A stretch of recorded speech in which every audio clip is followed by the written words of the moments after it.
मुंबई की सुरक्षा पर एक रहस्यमय फोन कॉल ने पूरे देश को हिला दिया। क्या आप जानते हैं कि एक शहर को तबाह करने की साजिश सिर्फ 25 दिनों में रची जा सकती है? हम और सबसे दिलचस्प बात यह है कि यह सब कुछ रात के 2:30 बजे शुरू होता है, जब एक पुलिस इंस्पेक्टर को एक अजीब सा फोन आता है। देखिए, ये कहानी सिर्फ एक थ्रिलर नहीं है। यह एक ऐसी कहानी है जो हमें दिखाती है कि कैसे सरकारी गलियारों में छिपे राज आम लोगों की जिंदगियों को प्रभावित कर सकते हैं। और यही वजह है कि 1984 का वो केस इतना महत्वपूर्ण है। क्या आप बता सकती हैं कि उस साल ऐसा क्या हुआ था जो आज भी इतना मायने रखता है? उम 1984 में मुंबई में एक ऐसा बायोलॉजिकल वेपन टेस्ट किया गया था जो हवा में फैलकर पूरे शहर को तबाह कर सकता था।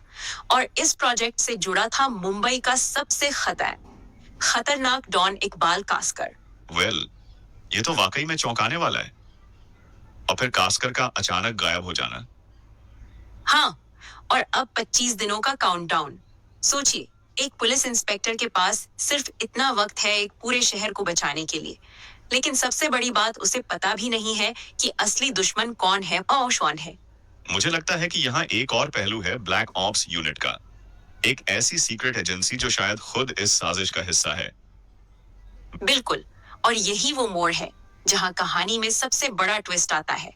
रफीक लंगड़े की मौत, उसके आखिरी शब्द, शून्य दिवस वो आ रहा है। और फिर विजय शुक्ला का खुलासा। लेकिन क्या आप नहीं सोचती कि इस कहानी में कुछ ऐसे एलिमेंट्स हैं जो आज की दुनिया में भी उतने ही रेलेवेंट हैं?